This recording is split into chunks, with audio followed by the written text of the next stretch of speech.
ব্রাজিলের বিদায়ের পর যখন পুরো ফুটবল বিশ্ব নেইমারের আন্তর্জাতিক ক্যারিয়ারের শেষ দেখে ফেলেছে, ঠিক তখনই ফুটবল পাড়ায় তোলপাড় সৃষ্টি করল এক ব্রেকিং নিউজ। নেইমারের পাশে এসে দাঁড়িয়েছেন স্বয়ং দেশের রাষ্ট্রপ্রধান এবং তার পরিবার।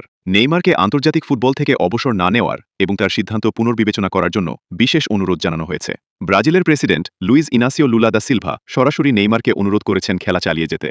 শুধু অনুরোধই নয়, প্রেসিডেন্ট লুলা এক অবিশ্বাস্য ভবিষ্যৎবাণী করেছেন। তিনি বলেছেন তিনি 2030 সালের বিশ্বকাপে নেইমারকে ব্রাজিলের জার্সিতে মাঠে দেখতে চান। প্রেসিডেন্ট লুলা দৃঢ়ভাবে বিশ্বাস করেন ব্রাজিল 2030 সালের বিশ্বকাপ জিতবে এবং নেইমারই অধিনায়ক হিসেবে সেই সোনালী ট্রফিটি আকাশে তুলবেন। দেশের প্রধানের কাছ থেকে একজন ফুটবলারের জন্য এর চেয়ে বড় সম্মান আর কি হতে পারে। প্রেসিডেন্টের পাশাপাশি নেইমারের বাবা নেইমার সিনিয়রও ইনস্টাগ্রামে একটি আবেগঘন পোস্ট করেছেন। ছেলেকে 2030 ফিফা বিশ্বকাপ পর্যন্ত খেলা চালিয়ে যাওয়ার অনুরোধ জানিয়ে তিনি লিখেছেন, একজন বাবা হিসেবে তোমার কাছে আমার একটাই চাওয়া, তুমি যেন তোমার মতো করে সামনের সময়টুকু ফুটবল খেলা চালিয়ে যাও।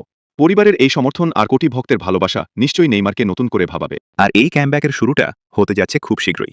ফুটবল মহলে জোর আলোচনা চলছে আগামী সেপ্টেম্বরে অস্ট্রেলিয়ার বিপক্ষে ব্রাজিলের একটি প্রীতি ম্যাচ অনুষ্ঠিত হতে পারে।